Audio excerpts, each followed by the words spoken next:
Hello class 8th. In today's worksheet 33, I am going to explain the topic prepositions. So, in the last worksheet we did preposition of place like on, under, in, above, near, far, etc. In today's worksheet we are going to do with preposition of time like at 4 o'clock, at 10:30, at noon दोपहर में, eight midnight ये दिन के time बताएंगे इसलिए इनके साथ eight लग रहा है। मील टाइम में, at lunch time, at dinner time, at breakfast time ये मील टाइम है, खाने के समय है। हॉलीडेज़ में अगर कोई हॉलीडे होता है जैसे क्रिसमस, ईस्टर, वीकेंड इनके सामने आप एट लगाएंगे। एक्सप्रेशन जैसे at present, eight the moment, at night इस तरीके के एक्सप्रेशन के लिए भी आप एट लगाएंगे। अब बारी आती है इनकी। इनका यूज़ कहाँ होता है? मंथ्स के साथ, जैसे इन अप्रैल, इन मई, इन अगस्त इस तरीके से। सीजन्स इन द समर गर्मियों में, इन द स्प्रिंग मतलब बसंत में, इन द विंटर मतलब ठंड में, ठीक है, सर्दियों में। ईयर्स के आगे इन 1990, इन 2000, इन 2020 ये पूरे साल का मेंशन किया जा रहा है। डेकेड्स में जो 10 साल का टाइम पीरियड होता है, in the 80s, in the 90s, in the 20s इस तरीके से, ठीक है। Next centuries in the 20th century 20वीं शताब्दी में, इन द 21st सेंचुरी, ठीक है। लॉन्ग पीरियड जो होते हैं उसके लिए like in the ice age, in the present, in the past इस तरीके से। और पार्ट्स ऑफ द डे जैसे in the morning, in the afternoon, in the evening ये बेटा आप लर्न कर लेंगे कि इनके साथ इन ही लगता है, जबकि नाइट के आगे एट लगता है।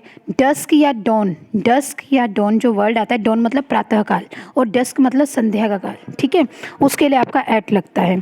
और लास्ट है आपका ऑन। तो डेज के लिए on Tuesday, on Saturday, on my birthday, on Christmas day, on Halloween day. तो जब आप डेज पर्टिकुलर मेंशन करें तो ऑन लगेगा। डेट्स के लिए आपका जैसे है 15 जून, 20th में, ऑन आवर एनिवर्सरी, तो पर्टिकुलर डेट्स है इनके लिए ऑन लगेगा। Parts of a specific day, अब मंडे की नहीं, मंडे मॉर्निंग की बात हो रही तो on Monday morning, on Friday evening, on Saturday night, on Saturday afternoon, ठीक है जी। लास्ट और नेक्स्ट जो एट, इन और ऑन का यूज़ होता है वो कहाँ नहीं होता। जैसे ये लिखा है call me at the next weekend, तो ये नहीं लगेगा, ये लगेगा कॉल मी नेक्स्ट वीकेंड, मुझे अगले हफ्ते फ़ोन करना, ठीक है। तो यहाँ पे एट, इन और ऑन ख़त्म हो जाएगा। नेक्स्ट है I met her on the last Friday, I met her last Friday, ठीक है। तो आपको कोई भी प्रपोजिशन यूज़ नहीं करनी, यहाँ पे प्रपोजिशन यूज़ नहीं होंगी, ये अंडरस्टूड है। चलिए अब हम देखते हैं आपकी आज की exercise. Let's know now practice by filling the following blanks using appropriate preposition. Is your neighborhood quiet dash at night? क्या तुम्हारा neighborhood जो है रात को शांत है? तो आंसर आएगा at, ठीक है। You can plant these flowers dash the autumn. आप इन फ्लावर्स को कब वो कर सकते हो, बो सकते हो? ऑटम में, पतझड़ में। We don't know what will happen dash the future. हम नहीं जानते कि फ्यूचर में क्या होगा, तो यहाँ पर भी इन आएगा। You can visit us dash Friday evening, आप हमें विजिट कर सकते हो कब?